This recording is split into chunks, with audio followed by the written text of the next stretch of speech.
जय श्री कृष्णा।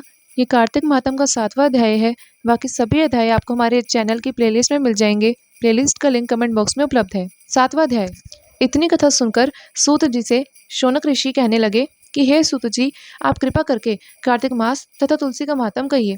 तब सूत जी कहने लगे, हे ऋषियों, जो तुमने मुझसे पूछा है, यही प्रश्न एक समय नारद जी से राजा पृथु ने किया था, और जो कुछ उत्तर नारद जी ने दिया वही मैं तुमसे कहता हूँ। एक समय राजा पृथु नारद जी से पूछने लगे, नारद जी, भगवान तुलसी को इतनी अधिक प्रिय क्यों है? आप इसका मातम कहिए। तब नारद जी कहने लगे, एक समय राजा इंद्र बहुत से देवताओं और असुरों सहित महादेव जी के दर्शन करने गए। जब कैलाश में पहुंचे तब एक बहुत बड़े आकार वाले और भयंकर नेत्र वाले पुरुष को देखकर इंद्र ने पूछा, तू कौन है और शिव कहाँ है? जब कई बार पूछने पर भी उसने उत्तर नहीं दिया तो इंद्र ने क्रोध से अपना वज्र उसके कंठ पर मारा, जिससे उसका कंठ नीला हो गया। परंतु इंद्र का वज्र भी भस्म हो गया। फिर उसकी आंखों से ऐसी प्रचंड अग्नि निकली मानो इंद्र सहित सारे संसार को भस्म कर देगी। ऐसी स्थिति देखकर बृहस्पति जी हाथ जोड़कर और इंद्र को दंडाकार झुकाकर भगवान शिव की स्तुति करने लगे कि हे देवादिदेव, त्रिपुरासुर तथा अघासुर का नाश करने वाले, यज्ञों का फल देने वाले त्रिपुरारी, आपको नमस्कार है। ब्राह्मणों की रक्षा करने वाले, आपका नमस्कार है। नारद कहने लगे, हे राजा पृथु, इस प्रकार स्तुति सुनने पर श्री महादेव जी ने त्रिलोकी का दग्ध करने वाली अग्नि को शांत कर दिया और कहने लगे, हे देवताओं, मुझसे वर मांगो, मैं आपकी स्तुति से प्रसन्न हूँ। हमने इंद्र को जीवन दान दिया है। हे बृहस्पति, आज से तुम्हारा नाम भी जीव होगा। बृहस्पति जी कहने लगे, यदि आप प्रसन्न है तो इंद्र की रक्षा करे और संसार का दाह करने वाली इस अग्नि को, जो आपके नेत्र से उत्पन्न हुई है, उसे शांत करे। तब शिव जी कहने लगे, मेरे तीसरे नेत्र से निकली हुई अग्नि किसी प्रकार भी वापस नहीं हो सकती, अतः अब हम इसको दूर फेंकते हैं। ऐसा कहकर अग्नि को हाथ में लेकर समुद्र में फेंक दिया। वहां गंगा के संगम में जाकर गिरी और बालक रूप होकर रोने लगी। उसके रोने के शब्द को सुनकर पृथ्वी कांपने लगी तथा सातों लोक बहरे हो गए।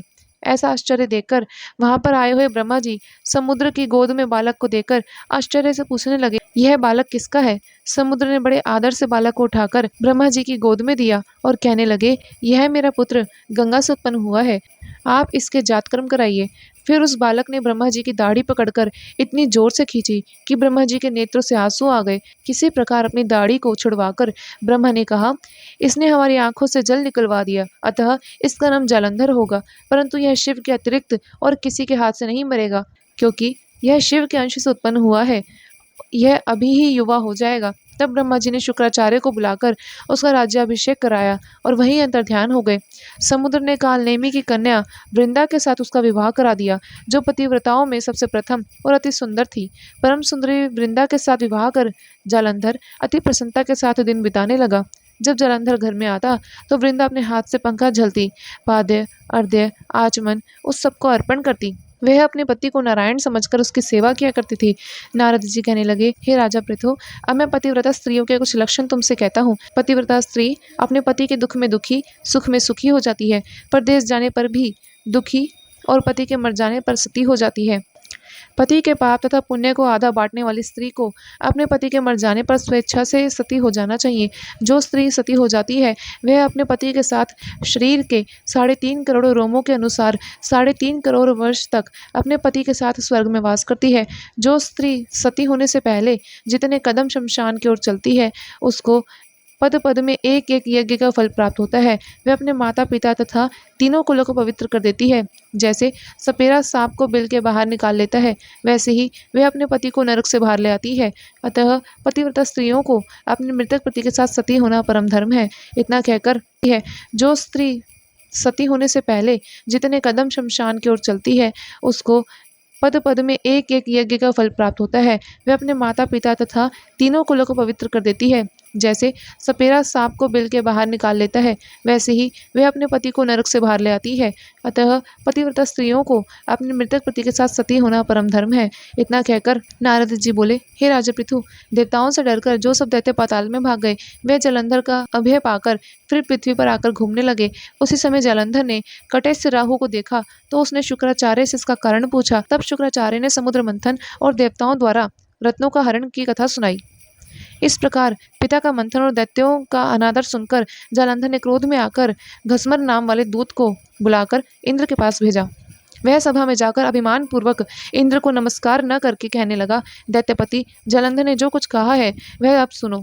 हमारे पिता का मंथन करके जो तुमने रत्न लिए हैं उन पर तुम्हारा कोई अधिकार नहीं है, अतः वह रत्न हमें वापस कर दो। घसमर के ऐसे वचन सुनकर इंद्र भय और विस्मय से कहने लगा, समुद्र सदैव हमारे शत्रु दानवों की रक्षा करता है, अतः हमने उसको मथकर रत्न लिए हैं, इसलिए उन पर दैत्यों का अधिकार नहीं है। दूत ने यह सब समाचार जलंधर से कहा तो अत्यंत क्रोधित हो गया और देवताओं को जीतने का उपाय सोचने लगा। उसने सभी दिशाओं तथा पातालों में अपने दूत भेजकर सब दैत्यों को बुलाया और शुंभ निशुंभ को अपना सेनापति बनाकर स्वर्ग में नंदनवन में जाकर इंद्र की अमरावतीपुरी को घेर लिया। जब देवता भी युद्ध के लिए बाहर निकले और अनेक प्रकार के शस्त्रों से देवताओं तथा दैत्यों का युद्ध होने लगा, वे सब एक दूसरे को मारकर गिराने लगे। सब तरफ से खून बह रहा था। मरकर गिरे हुए घोड़े और हाथी से पृथ्वी भर गई। युद्ध में मरे हुए दैत्यों को शुक्राचार्य अपने संजीवनी विद्या द्वारा जीवित करने लगे। इधर बृहस्पति जी भी द्रोणाचल की दिव्य औषधियों द्वारा देवताओं को जीवित करने लगे। उधर जब देवताओं के जीवित होने का वृत्तांत दैत्यों ने शुक्राचार्य से जाकर कहा तो जलंधर दैत्य ने अपने अनुचरों को द्रोणाचल पर्वत को समुद्र में फेंकने का आदेश दिया। तब दैत्यों ने द्रोणाचल पर्वत को उठाकर समुद्र में फेंक दिया और फिर आकर संग्राम करने लगे। जब देवताओं को जीवित करने के लिए औषधि लेने बृहस्पति जी गए तो दिव्य पर्वत को ना देखकर और देवताओं को दैत्यों द्वारा निरंतर संहार होते देखकर वह घबराकर कहने लगे, हे देवतागणों, शीघ्र यहाँ से भागो। यह दैत्य शंकर के अंश से उत्पन्न हुए हैं, अतः अब तुम इनके सामने नहीं टिक सकते। गुरु की यह बात सुनकर देवता भय के मारे दसों दिशाओं में भागने लगे और जलंधर दैत्य ने जीत के नगाड़े बजाते हुए देवों की अमरावती नगरी में प्रवेश कर लिया। सब देवता भय के मारे सुमेरु पर्वत की कंदराओं में जाकर छिप गए। सब देवों के भाग जाने पर जलंधर इंद्र की पूरी अमरावती शुंभ निशुंभ के अधिकार में सौंपकर स्वयं देवताओं का पीछा करने के लिए सुमेरु पर्वत की ओर गया। इंद्रादिक सब देवता जलंधर को फिर आता हुआ देखकर विष्णु भगवान की स्तुति करने लगे। हे मच्छ कच्छ आदि अनेक रूप धारण करने वाले, भक्तों के दुखों को दूर करने वाली, सारी सृष्टि का पालन और संहार करने वाली, शंख चक्र गदा और पद्म धारण करने वाले, आपका नमस्कार है। हे लक्ष्मीपति दैत्यों का नाश करने वाले, पीताम्बरधारी, शरणागतों के रक्षक, आपका नमस्कार है। जालंधर दैत्यों से दुखित देवताओं के संताप को दूर करने वाले, सूर्य चंद्रमा दो नेत्रों वाले, आपका नमस्कार है। नारद जी कहने लगे, हे राजा पृथु, जो कोई भगवान की इस संकटनाशक स्तुति को पढ़ता है उसके सभी संकट नाश हो जाते हैं। भगवान विष्णु देवताओं की स्तुति सुनकर और उनको दुखी जानकर शीघ्रता से गरुड़ पर सवार होकर जाने लगे। तो लक्ष्मी जी ने पूछा, भगवान आप कहाँ जा रहे हैं? तो उन्होंने उत्तर दिया, तुम्हारे भाई जलंधर से पीड़ित देवताओं की सहायता के लिए जा रहा हूँ। तब लक्ष्मी जी ने कहा, भगवान मैं आपके परम प्रिया हूँ, तब आप मेरे भाई को कैसे मारेंगे? तब भगवान ने कहा, शंकर से उत्पन्न और ब्रह्मा के वचन से हम जलंधर को कदापि नहीं मारेंगे। ऐसा कहकर शंख चक्र गदा लेकर जलंधर के साथ युद्ध करने के लिए वह चले गए। जिस समय भगवान युद्ध करने लगे उस समय गरुड़ के पंखों के वेग से बहुत से दैत्य मर गए। पवन से पीड़ित दैत्यों को देखकर जलंधर को अत्यंत क्रोध आया और वह भी भगवान विष्णु के सम्मुख हो गया। उस समय विष्णु भगवान और जलंधर दैत्य का घोर युद्ध हुआ। आकाश बाणों से ढक गया। तब भगवान विष्णु ने जलंधर के ध्वजा, छत्र, घोड़े और धनुष को अपने बाणों से काट दिया। जालंधर ने भी गरुड़ के मस्तक पर गदा मारी, जिससे गरुड़ मूर्छित हो गया। भगवान ने उसकी गदा अपनी तलवार से काट दी। फिर दोनों का मल्लयुद्ध हुआ। जालंधर ने भगवान की छाती में मुक्का मारा। उस समय भगवान और जालंधर के इस घोर युद्ध को देखकर सारा संसार भयभीत होकर कांपने लगा। तब भगवान विष्णु ने कहा, दैत्यराज, तुम्हारा और हमारा युद्ध ठीक नहीं, क्योंकि तुम लक्ष्मी के भाई हो। तब जालंधर ने कहा, यदि प्रसन्न है तो मुझे यही वरदान दीजिए कि लक्ष्मी जी तथा अपने गुणों सहित आप मेरे घर में वास करें। एवं अस्तु ऐसा ही हो कहकर भगवान लक्ष्मी जी सहित जालंधर नगरी में चले गए। तब जालंधर देवताओं के स्थान पर सब दैत्यों से नियुक्त करके जालंधर नगरी में निवास करने लगा और देव, गंधर्व, किन्नर, यक्ष आदि के पास जो भी रत्न थे वह उसने अपने अधिकार में करके निशुंभ को शासन करने के लिए पाताल में भेज दिए।